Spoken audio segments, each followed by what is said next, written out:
নমস্কাৰ। গল্প কবিতা ইত্যাদিলৈ আপোনালোক সকলোকে স্বাগতম জনাইছোঁ। আজি এটা গল্প মনত পৰিছে, হঠাৎ কিবা কাৰণত মনত পৰিলে। বহুত বছৰ আগতে পূজা সংখ্যা নৱকল্লোল চাগে হ'ব, নহ'লে তেনেকুৱা কিবা পূজা সংখ্যাত বহুত মোটা মোটা কিতাপ ওলায়। এতিয়াতো পঢ়া নহয় বেছি, তেতিয়া খুব কিতাপ পঢ়িছিলোঁ আৰু পূজা সংখ্যা কেইখন ৰৈ থাকোঁ। বেংগলী গল্প আছিল চাগে, নৱকল্লোল মেগাজিনৰ। ৰাইটাৰ মোৰ মনত নাই এতিয়া। গল্পটো এনেকুৱা বহুত অনুপ্ৰেৰণামূলক গল্প। গল্পটো এনেকুৱা আছিল, এজন মানুহ কোনোবা এটা ফেক্টৰীত বা কোম্পানীত কাম কৰিছিল। মানুহজনৰ হঠাতে কিবা এটা বেমাৰ হ'ল, যিটো বেমাৰৰ ঔষধ নাই। লাহে লাহে মানুহজন বিচনা ল'লে, দুৰ্বল হ'ল, অতি দুৰ্বল হ'ল। হৈ পেলাই লাহে লাহে তেওঁৰ চাকৰিটো গ'ল। ঔষধ নাই, কিন্তু দুৰ্বল হৈ যোৱাৰ কাৰণে তেওঁক আৰু বহুত কিবা কিবি ঔষধ পথ্য লগা হ'ল। আৰু তেওঁৰ ঘৈণীয়েক আছিল, ঘৈণীয়েক আৰু তেওঁ, ল'ৰা ছোৱালী নাই। লাহে লাহে তেওঁলোকে, যিহেতু বহি খোৱা হ'ল ন, বেছি ধনীও নাছিল যিহেতু, লাহে লাহে বহি খাই খাই বেংক বেলেঞ্চ শেষ হৈ গ'ল। যিমান তেওঁলোকৰ জমা পুঁজি আছিল শেষ হৈ গ'ল। মানুহজন আৰু দুৰ্বল হ'ল, তেওঁ বিচনাতেই থাকে। ঘৈণীয়েকে চাই দুখ কৰে। এনেকৈ বহুত বছৰ তেনেকৈ থাকিল। থাকি 1-2 বছৰ হয়তো তেনেকৈ থাকিল, 2-3 বছৰ থাকি গ'ল। তাৰপিছত লাহে লাহে দুৰ্বল হ'ল, কিন্তু মূৰটো তেওঁৰ ঠিকে আছে। তেওঁ ভাবে যে কি হ'ল, জীৱনটোত কি হ'ল, চাকৰিও গ'ল। এতিয়া ঘৈণীয়েকক দেখিও তেওঁ খুব দুখ কৰে।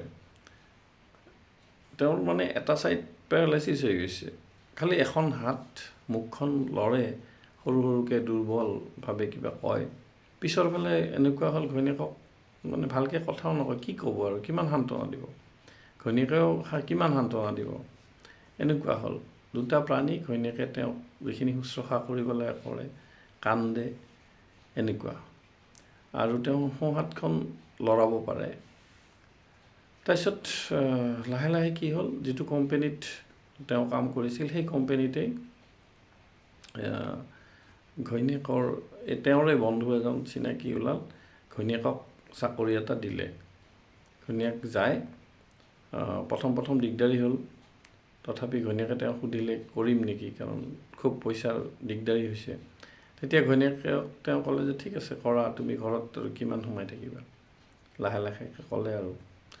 তাৰপিছত ঘৈণীয়েকে কি কৰে, তেওঁ এখন বিচনাৰ ওচৰত খিৰিকী আছে, সেই খিৰিকীখনত অলপ বতাহ আহে, পৰ্দাখন টানি দি তাত বহাই দি যায়, গাৰুৰ পিছফালে দি পেলাই, তেনেকুৱা। আৰু তেওঁ দিনটো থাকে। মাজতে দুপৰীয়া এবাৰ আহে ঘৈণীয়েক, আহি তেওঁক কিবা কিবি খুৱাই দি তেওঁ গুচি যায়। আৰু আবেলি সন্ধিয়া তেওঁ ঘৰত আহে। এনেকৈ কিছুদিন চলিল। লাহে লাহে ঘৈণীয়েক সিমান দুখত নাথাকে, যিহেতু ব্যস্ত থাকে। আৰু এদিন তেওঁ দেখিলে যে পৰ্দাখন যিহেতু আছিল, খিৰিকীৰে দেখিলে যে তেওঁক কোনোবাই থ'ব আহে, বাইকেৰে থ'ব আহে। ঘৈণীয়েকে হাঁহিলে। তেওঁৰ ভাল লাগিল যে অন্ততঃ সেই কিমান কান্দিছে তেওঁৰ কাৰণে ঘৈণীয়েকে, গতিকে তেওঁ হাঁহিছে, বাহিৰত গৈছে, ভাল লাগিল। প্ৰথম ভাল লাগিল, কিন্তু লাহে লাহে যেতিয়া তেওঁৰ খিৰিকীৰে সেই মানুহজনে সদায় থ'ব আহে, ঘৈণীয়েকে হাঁহে, তেওঁক বাই দিয়ে, তেতিয়া তেওঁৰ বেয়া লগা হ'ল। আৰু এটা সময়ত এনেকৈ গৈ তেওঁ ক'লে যে এতিয়া ভাবিলে আৰু, এতিয়া আৰু মোৰ জীয়াই থাকি একো লাভ নাই, মই এনেকৈ জীয়াই থাকিম, কি লাভ হ'ব।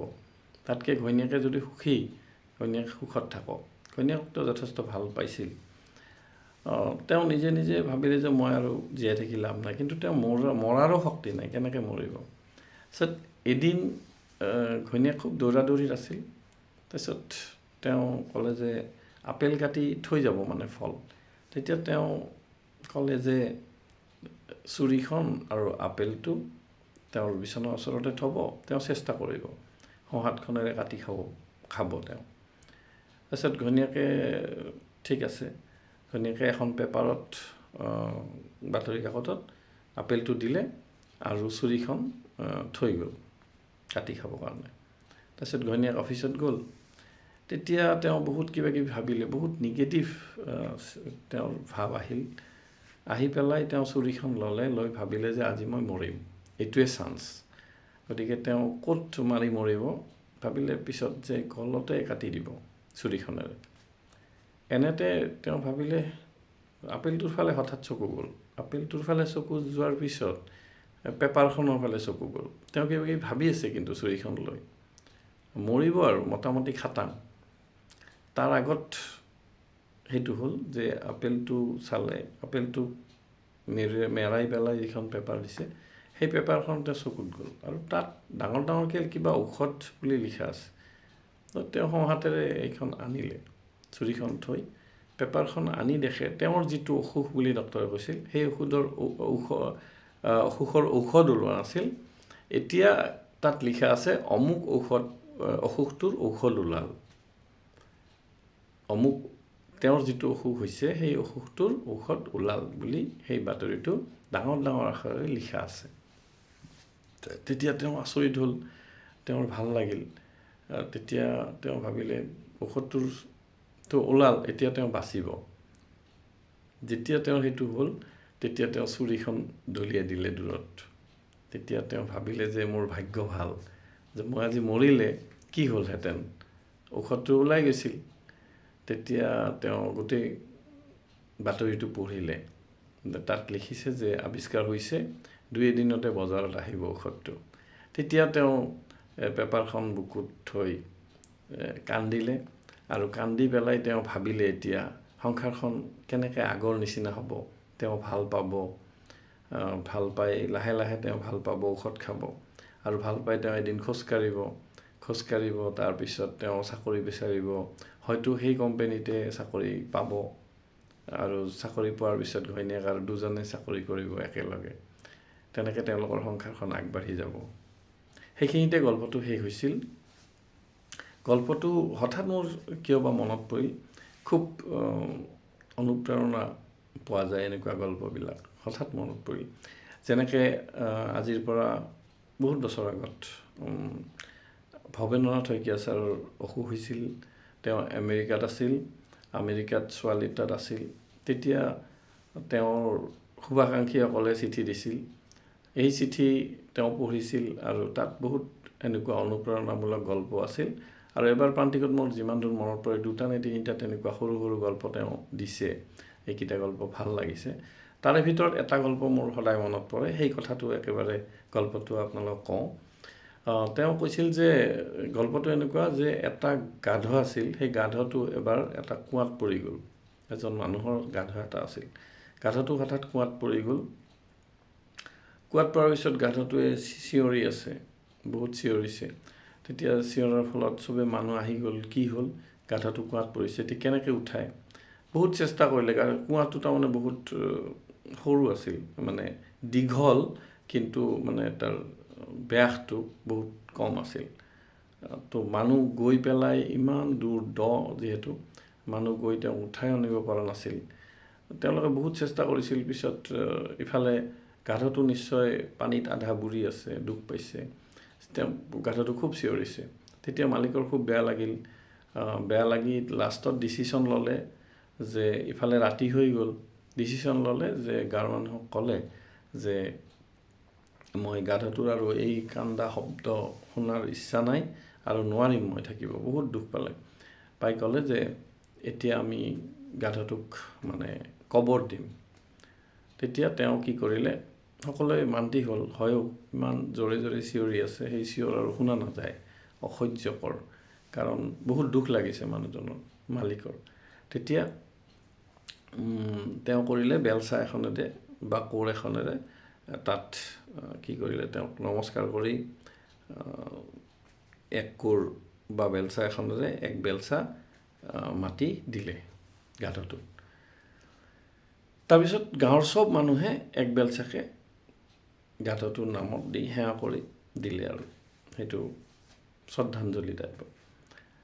কথা হ'ল যে গাধটো এই মাটিৰে তেওঁলোকে পুতি দিব, কুঁৱাটোৱে পুতি দিব। কিন্তু এটা সময়ত মানুহে দি আছে মাটি, এটা সময়ত দেখা গ'ল যে গাধটো একদম কুঁৱাটোৰ সন্মুখত মানে ওপৰতে উঠি আহিল। মানুহে দেখিলে যে হাৰে, আৰু অলপ দূৰ উঠি আহিলে হাতেৰে লগ পোৱা জেগাত আহি গ'ল গাধটো। এতিয়া কথাটো কেনেকৈ আহিল গাধটো? যেতিয়া বেলচাৰে মাটি দিয়ে মানুহে বা কোৰেৰে মাটি দিয়ে, তেতিয়া গাধটোৰ পিঠিত পৰে, গাধটোৱে পিঠিখন এনেকৈ লৰাই দিয়ে, দিয়াৰ লগে লগে সেই ছাইডত পৰি যায়। তাৰপিছত তেনেকৈ দিওঁতে যিমানে মাটি দিয়ে সি লৰাই দিয়ে আৰু ছাইডত পৰি যায়, আৰু গাধটো লাহে লাহে উঠি আহে নিজে, কাৰণ মাটি পৰি আছে, উঠি আছে। তো এইটো গল্প, তাৰমানে যি বস্তুৰে তেওঁক মাৰিব খোজা হৈছিল, উপায় নাপায় তেওঁক মাতি দিছিল, কিয় যে তেওঁ মৰিব আৰু শ্ৰদ্ধাঞ্জলি জনাইছিল যে আৰু উপায় নাই, আমি নোৱাৰোঁ। কিন্তু সেই মাটিয়ে, যিখিনি মাটিয়ে তেওঁ পুতি পেলোৱা কথা আছিল গাধটোক, সেই মাটিখিনিৰ কাৰণে তেওঁ উদ্ধাৰ হ'ল। এক কোৰকৈ বা এক বেলচাকে মাটি গৈ ওখ হ'ল আৰু গাধটো নিজে ওপৰত উঠি আহিল। এই গল্পটো একদম হুবহু ঠিক হয়তো মোৰ কোৱাত নহ'ব পাৰে, মোৰ এইখিনি কথা মনত আছে। এইটো ভৱেন্দ্ৰনাথ শইকীয়া ছাৰে প্ৰান্তিকত চাগে পঠাইছিল, তেওঁক কোনোবাই এই গল্পটো পঠাইছিল আৰু তেওঁটো প্ৰান্তিকলৈ পঠাইছিল। এনেকুৱা ধৰণৰ গল্পই বহুত সময়ত কাম দিয়ে, অনুপ্ৰেৰণা যোগায়। গতিকে মোৰ এই দুটা কথা আজি কিবা কাৰণত মনত পৰিল, গল্প দুটা, সেইকাৰণে আপোনালোকক শ্বেয়াৰ কৰিলোঁ। ঠিক আছে, লগ পাম। ভাল লাগিলে লাইকটো কৰিবই, শ্বেয়াৰ কৰি দিব যাতে বেলেগেও পায়, আৰু ছাবস্ক্ৰাইবটো কৰিছে চেনেল, যদি কৰা নাই কৰিব, নতুনসকলে কৰিব। আৰু ছাবস্ক্ৰাইব কৰাৰ পিছতো আপোনালোকে কিন্তু গোটেই ফুল ভিডিঅ'টো চাব, তেতিয়াহে মই উপকৃত হ'ম, আৰু কমেণ্ট কৰিব। ধন্যবাদ, আকৌ লগ পাম।